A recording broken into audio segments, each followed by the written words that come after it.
Anda kembali menyaksikan Nusantara Economic Updates dalam segmen Money Matters. Di tengah gejolak ekonomi global dan domestik dengan bunga kredit yang masih tinggi, daya beli yang melemah, serta persaingan antar platform finansial yang semakin ketat, industri fintech pendanaan bersama atau peer-to-peer lending menghadapi ujian besar. Namun di balik tantangan itu, sektor ini justru menunjukkan ketangguhan.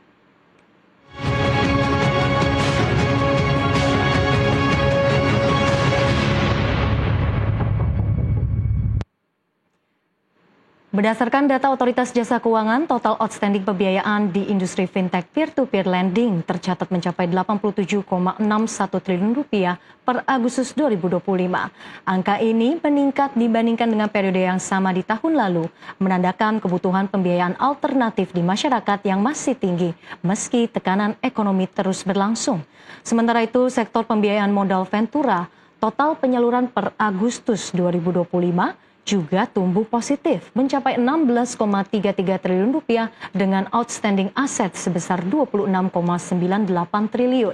Namun di sisi lain, industri ini masih dibayangi oleh ancaman besar, yaitu maraknya pinjaman daring ilegal. Asosiasi Fintech Pendanaan Bersama Indonesia atau AFPI mencatat nilai outstanding pinjaman ilegal hingga Juni 2025 diperkirakan mencapai 230 hingga 260 triliun rupiah. Jumlah ini jauh lebih besar dibandingkan pinjaman legal yang tercatat sekitar 83,5 triliun rupiah. Kondisi ini kontras dengan geliat industri resmi yang justru terus berinovasi dan memperluas layanan. Dengan penggunaan uang digital yang semakin meluas, mulai dari e-wallet, pay later, hingga transaksi kris, serta hadirnya teknologi seperti artificial intelligence dalam penilaian kredit, sektor fintech pendanaan kini berada di titik persimpangan antara efisiensi teknologi dan keamanan keuangan publik. Adalah menjawab pertanyaan tersebut bahwa penyaluran pembiayaan Bagaimana industri yang resmi bisa tetap tumbuh sehat, melindungi konsumen, sekaligus memperkuat ekonomi real di tengah derasnya arus uang digital? Untuk membahasnya lebih dalam, kita akan berbincang bersama dengan Ketua Umum Asosiasi Fintech Pendanaan Bersama Indonesia atau AFPI, Bapak Encik S. Jafar, tentang arah dan masa depan industri fintech pendanaan di Indonesia. Selamat siang Pak Encik, terima kasih sudah bergabung bersama kami hari ini. Selamat siang, Mbak Ellen. Ya, Pak Encik, kita lihat situasi secara makro. Ini kita tahu suku bunga masih tinggi, daya beli juga belum pulih. Tapi yang menarik adalah outstanding P2P lending ini masih tumbuh sekitar 21% secara year on year. Tapi memang kalau di-compare secara bulanan ada perlambatan begitu ya, Pak. Anda melihat seperti apa resilience dan ketahanan industri fintech saat ini? Ya, sesuai dengan riset dari World Bank, bahwa di Indonesia ini ada credit gap sebesar 1.650 triliun. Maksudnya apa? Ada kebutuhan di luar daripada pembiayaan yang sudah disalurkan oleh bank masih kurang 1.650 triliun. Sehingga masyarakat masih butuh untuk pinjaman, baik itu untuk modal kerja dan investasi tentunya. Nah, ini yang kami melihat bahwa market memang begitu besar, sangat besar untuk market di Indonesia. Namun kita seperti yang kita ketahui bahwa ada 132 juta masyarakat atau orang yang masih unbankable. Ya, unbankable. Belum bankable ya, begitu belum ya? Belum bankable. Dan ada 46 juta UMKM yang unbankable. Sehingga market ini menurut kami masih sangat terbuka dan tentunya banyak tantangan di sini. Ada challenge begitu ya, karena kalau dilihat secara bulanan memang juga ada perlambatan. Nah, ini dari sisi perlambatan pembiayaan lewat P2P lending, apakah ini juga mencerminkan, mengindikasikan bahwa daya beli juga sedang melemah, Pak Encik? Bukan itu. Bukan itu, oke. Saya melihat bahwa ada pinjol ilegal yang sangat menguasai pasar. Dan sangat agresif dan sangat menyengsarakan masyarakat. Ini yang kita lakukan terus-menerus, edukasi kepada masyarakat agar menghindari yang namanya pinjol ilegal. Karena pinjol ilegal ini jauh lebih besar dari kita. Tadi udah disebutkan. Kalau kita itu sekitar saat ini 87 triliun. Dan perkiraan kami pinjol ilegal itu ada di 230 triliun sampai 260 triliun. Nah ini yang kita mesti basmi terus-menerus kepada masyarakat.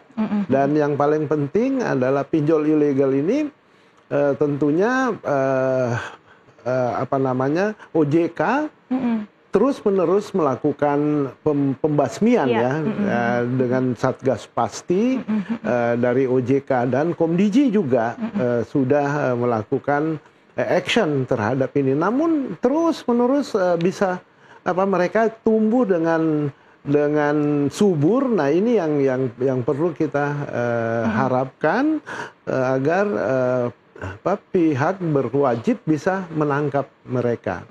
Iya, isu terkait dengan pinjol ilegal ini memang sudah menjadi concern untuk kita semua begitu ya Pak Encik. Dan juga memang kalau sejauh ini kita lihat pemerintah, OJK ini juga sudah berupaya semaksimal mungkin untuk memberantas pinjol-pinjol ilegal ini. Nah sejauh mana AFPI juga turut berperan untuk melindungi konsumen dan juga membantu pemerintah dalam memberantas pinjol-pinjol ilegal ini? Ya. Kita selalu melakukan edukasi dan literasi ke masyarakat, mulai dari Sumatera, dari ujung barat sampai ujung timur ya. Juli kemarin kita sudah juga membuat yang namanya Fintech Lending Days ke Sorong ya, Papua, sampai ke Papua, dan kita terus-menerus melakukan edukasi agar masyarakat menghindari yang namanya pinjol ilegal ini. Oke. Ini menarik ya, pinjol ilegal ini sekarang sebutannya sudah bukan pinjol lagi ya, Pak Encik ya? Kami bukan pinjol, kami adalah pindar. Pindar ya, begitu. Kami adalah pinjaman daring, pindar yang berizin dari OJK. Pindar yang berizin dari OJK. Nah ini sekarang memang kalau kita lihat arus perputaran uang masyarakat secara digital ini juga cukup masif kan ya. Ada Kris, e-wallet, sampai pay later. Nah jadi ekosistem ini juga kalau kita lihat makin ramai, makin kompetitif. Betul. Nah dalam konteks itu di mana posisi P2P lending? Apakah jadi jembatan antara uang digital dan juga sektor ekonomi real? Ya pasti, pastinya, karena yang kita sasar lebih banyak adalah masyarakat UMKM dan ultra mikro. Ultra mikro yang kecil sekali ya. Di mana kita juga melakukan beberapa platform kami melakukan kerjasama dengan ekosistem yang ada, ya, kayak umpamanya e-commerce, marketplace, ya, membiayai merchant dan sebagainya. Nah, tentunya ini nantinya uang digital ya akan terus meningkat. Ya, itu yang kita juga harapkan, sehingga uang digital ini nantinya tentunya menghindari resiko cash. Jadi diharapkan untuk kedepannya cashless, ya, cashless gitu. Karena semua juga bisa dikatakan hampir mayoritas sudah cashless ya, terutama di kota-kota besar gitu ya. Pak Encik, kalau kita juga lihat nih fintech lending kan juga menjadi salah satu yang mendorong sektor produktif kita jadi lebih maksimal lagi ya. Betul. Nah khususnya mungkin UMKM tadi juga sudah dimention oleh Pak Encik. Nah kalau kita lihat data, porsi pembiayaan produktif ini sudah mencapai sekitar 33% dari total penyaluran. Apakah nanti memang ada potensi pergeseran nih dari sektor produktif ke konsumtif? Ya, memang secara khusus produktif itu ada 33% sekian itu ya.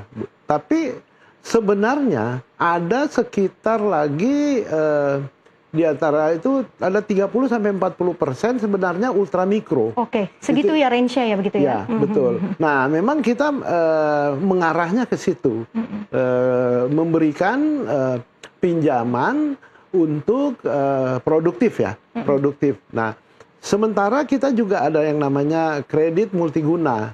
Itu sebenarnya di kredit multiguna ini banyak sekali ultramikro, pengusaha-pengusaha yang kecil yang menggunakan ini, yang cuma butuh 1 juta sampai sekitar 6 juta. Ya, kayak warung-warung kecil, home industry yang kecil, penjahit, ya, bordir dan sebagainya. Mungkin penjual nasi uduk dan seterusnya. Nah, ini yang kita harapkan ultramikro ini yang akan terus bergerak sehingga ekonomi ini mempengaruhi positif tentunya, ya kan? Nah, ya mengurangi pengangguran, meningkatkan kesejahteraan dan seterusnya.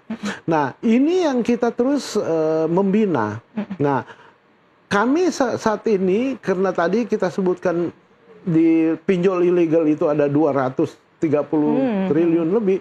Ini sebenarnya target kita, bagaimana ada switching, ada switching dari pinjol ilegal ke pindar, dari pinjol ke pindar. Nah ini yang kami melihat sebulan bisa nambahnya antara 1 sampai 2 triliun.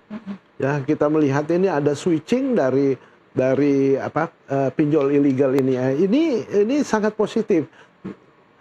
Namun edukasi dan literasi itu memang harus terus-menerus kita lakukan untuk tingkatkan kesadaran masyarakat. Kami selalu bekerja sama tentunya di bawah OJK ya, di bawah bimbingan OJK kami lakukan terus edukasi dan literasi ke semua sektor di masyarakat.